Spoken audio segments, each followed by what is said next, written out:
안녕하세요. 성북메가에서 대일외국 국어 맡고 있는 국어 강사 조윤주입니다. 반갑습니다.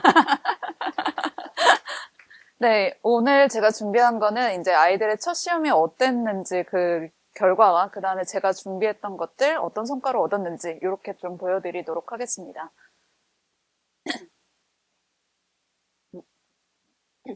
요 순서대로 진행이 될 거고요.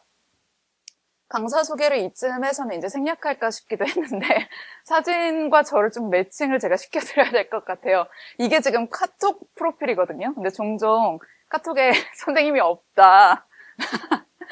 빨리 다시 찍도록 하겠습니다. 이 사람한테 보내면 제가 답장을 합니다. 네, 이렇게 봐주시면 되겠고요. 네, 아이들 시험 범위 먼저 좀 얘기를 해드리겠습니다. 시험 범위가 엄청나게 많았어요.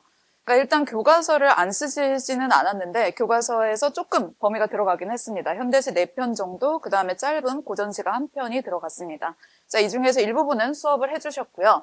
그 다음에 이제 부교재로는 고2 기출, 연합이 묶여져 있는 EBS 교재가 선택이 됐는데, 자, 여기서 현대시가 15편이 시험 범위에 들어간다, 시험에 들어간다라고 하는 것을 시험 2주 전에 말씀을 해주셨습니다. 그래서 이 자체로는 뭐 엄청 부담스러운 범위는 아니다라고 싶겠지만 시험 2주 전에 이 범위를 받았을 때는 상당히 좀 당황스러운 부분이 있었습니다. 그 다음에 비문학은 블랙라벨이라는 교재가 선택이 됐는데요. 그러니까 내용 자체는 크게 어렵지 않았습니다. 인문, 철학, 글과 그 다음에 예술 글이 선택이 됐고 그 글들 간에 비슷한 지점이 있었기 때문에 아이들이 뭐 매번 네 편의 비문학을 새롭게 받아들여야 되고 이런 부담은 좀 적었을 것이라고 생각이 들고요. 그 다음에 이제 나머지 요 부분의 시험 범위가 상당히 힘들었습니다. 일단은 한국 문학사 전체가 다 들어갔어요. 이 한국 문학사다라고 하는 거는 고조선에서 조선 후기까지, 그러니까 반만 년의 국문학 역사가 다 들어가는 거거든요. 근데 학교에서 수업을 해주실 때 이거를 어떤 텍스트가 있는 그 기반으로 해서 수업을 해주시기보다는 그냥 선생님께서 흰 종이를 주시고 그 위에 키워드 중심으로 필기를 해라 이렇게 수업이 됐기 때문에 아이들이 처음 듣는 그 반만 년의 역사를 받아들이기가 상당히 힘든 지점이 됐었고요. 그 다음에 관동별곡이 25년에는 절반 정도가 시험 범위에 들어갔었는데 올해는 전문이 전부 다 시험 범위에 들어갔습니다. 이게 어려웠던 이유는 아이들이 아직 중세국어라고 하는 그 문법 파트를 배우지도 않았는데 숙종 때 필기 그대로 이제 프린트가 나왔고 그때의 문법과 그때의 어떤 필기 방식으로 된 프린트를 주셨기 때문에 전문으로 하면은 행 하나하나 다 제가 타이핑을 치면 147행이 나오거든요. 근데 그 안에서 중세의 어휘와 문법까지 해결을 했어야 돼서 이 부분이 상당히 좀 힘든 부분이었다. 이렇게 보고요. 그 다음에 이제 문법은 프린트로 주셨지만 조금 어려운 내용이 담겨져 있었고 시험 문제는 훨씬 더 어렵게 나왔다. 이렇게 보시면 될 것 같습니다. 이 전체가 시험 범위였고 상당히 힘든 과정이 있었습니다. 그 다음에 결과적으로 이 시험의 난이도를 좀 말씀을 드릴게요. 엄청 어려웠습니다. 네, 그냥 엄청 어려웠고요. 이게 시험 마지막 날이었는데 그날 분위기 정말 안 좋았다라고 이제 각각 다 연락이 올 정도로 객관적인 난이도 정말 최상입니다. 방금 말씀드렸던 이 시험 범위에서 많이 나오지 않았어요. 네, 그것이 문제입니다. 그래서 제가 미리 좀 정리를 해서 대외외국 국어를 말씀드리면 수업과 시험 범위가 다르고요. 시험 범위와 시험이 다릅니다. 네. 근데 이제 가르치는 입장에서는 다 해야 되잖아요. 네, 정말 다 해야 되잖아요. 그래서 아이들이 시험을 보고 나서 엄청나게 당황을 했을 겁니다. 엄청나게 당황을 했을 것이고 시험 범위가 아예 안 나온 건 아닌데 시험 범위 내용도 어렵게 나왔고 시험 범위가 아닌 것도 어렵게 나왔고 아닌 것끼리 엮어서 나왔으니 이것은 내가 처음 보는 시험이었겠다 싶고요. 그래서 시간이 전반적으로 많이 부족을 했고 그다음에 시간을 써도 과연 이 내용이 맞나? 처음 보는 외부 지문들이 너무 많았으니까 과연 이 내용이 맞는가라고 고민이 됐을 시험이기 때문에 난이도가 최상입니다. 그러니까 실제 강사인 제가 풀어봐도 너무 어려운 거예요. 좀 알아야 되는데 이쯤 되면 넘겨서 아는 문학 작품이 나와야 되는데 고전시가 외에는 아는 게 많이 없는 거예요. 한 편 빼고는 다 정말 적나라하게 말씀드리면 모르겠는 거예요. 그래서 제가 출처를 다 찾아봤는데 대일외고에서 이제 수업 시작할 초반에 97년도부터 2025년까지 고3 육모, 구모, 수능에 나왔던 문학을 다 주셨어요. 네. 그래서 저는 그러면 교과서와 연계된 내용이 이 중에서 외부 작품으로 나올 수 있겠구나. 이렇게 이제 생각이 돼서 과제에 그거를 섞어서 줬는데 지금 시험 문제에 나온 문학 작품들은요. 그 안에 없는 것들이에요. 그러니까 단 한 번도 모의고사나 수능에 출제되지 않은 작품들이 나왔고 그래서 제가 이제 뭐지? 이 시는 너무 처음인데? 라고 하는 아예 문제에 대본 적이 단 한 번도 없는 시들이 골라서 나왔고요. 심지어 출간된 지 1년 된 시집에서도 나왔어요. 그러니까 제가 그거를 찾아보면은 감상평만 이제 블로그에 한두 개 있는 거예요. 이 시 너무 좋았다 이렇게. 그래서 피해서 내신다. 뭔가 문제화돼서 연습해 볼 수 있었던 텍스트들은 조금 피해서 내셨다. 그래서 난이도가 최상이었다라고 말씀을 드리겠습니다. 시험지를 간단하게 좀 보여드리겠습니다. 이게 이제 학생들이 처음 국어 시작했을 때 받아본 문제인데 한 페이지에 요렇게 문법 한 문제, 요렇게 문법 한 문제예요.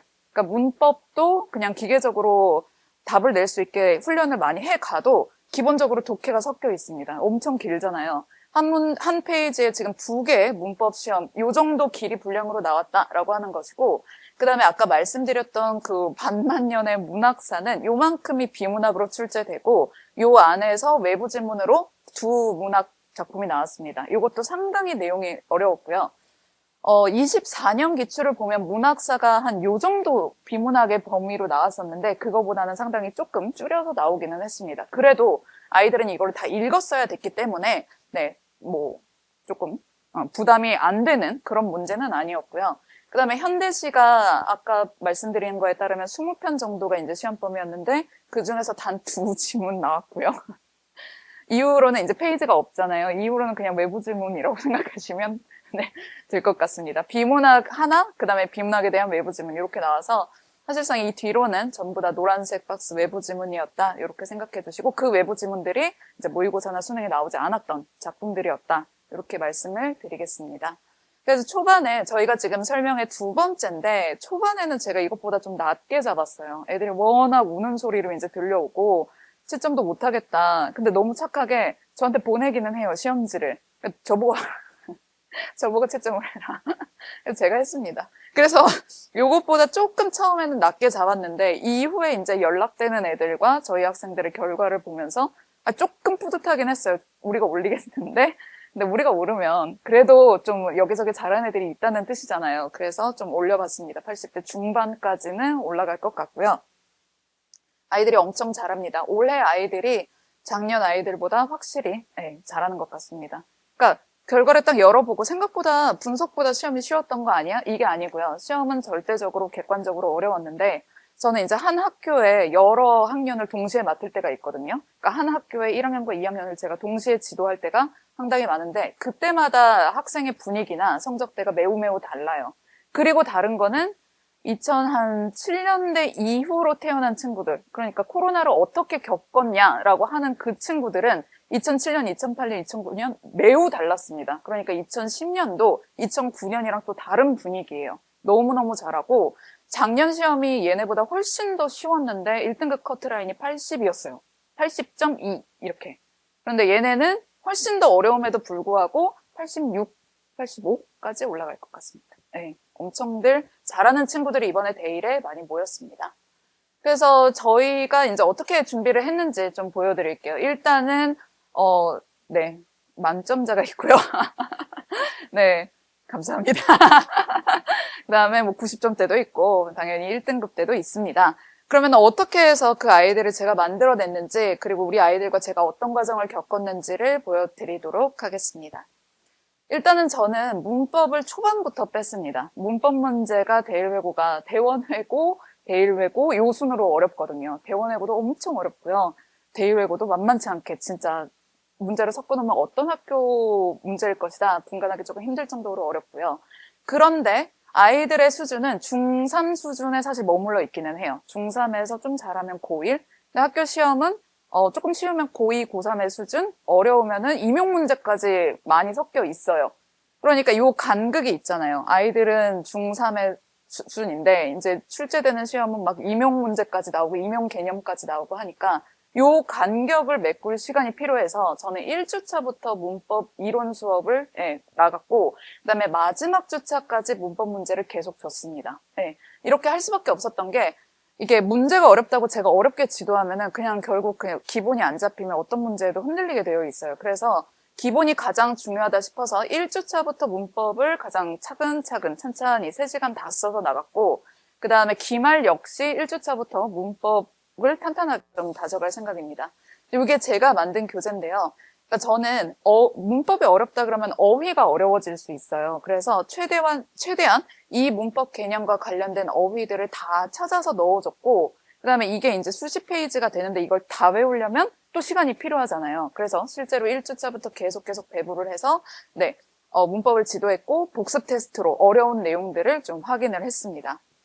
그다음에 이게 이제 제가 준비했던 데일베고 문법 해설집이다라고 보실 텐데, 그러니까 제가 기출문제를 5년치를 다 타이핑을 했어요. 그러니까 이거를 그냥 결과적으로 제가 해석을 하겠다 하고 GPT나 AI한테 넘기면 AI들은 본 AI가 이해하지 못하는 개념이 나오면 그걸 바꿔서 말이 되게 바꿔서 저한테 주더라고요. 그러면 절대 안 되잖아요. 그래서 모든 거는 제가 다 타이핑을 했고 제가 다 점검을 했습니다. 그러다 보니까 보이는 거는 학교 시험이지만 오타들이 있어요. 네, 오타들이 섞여 있어요. 근데 제가 봤을 때 이 오타를 학교 선생님이 고치실 수 있었는데 그냥 출제가 됐다라고 하는 것도 그 지점도 이제 보이는 거예요. 그러면 오타가 있는데 그 지점을 그냥 시험 문제에 출제를 해버리면 아이들은 헷갈리잖아요. 그러니까 저는 아이씨 오타네. 왜 시험 문제 오타를 내셨을까 싶은데 아이들은 잠깐만 이게 뭐지? 이런 분류는 없었는데 분류가 제대로 되려면 얘가 일로 가야 되는데 그럼 얘가 왜 여기 있지? 이렇게 되는 거잖아요. 그래서 이 문법과 관련된 더 배울 수 있는 것들을 다 넣어놓고 그 다음에 여기 주황색으로 다 전략을 써놨어요. 그러니까 이런 식으로 40대, 50대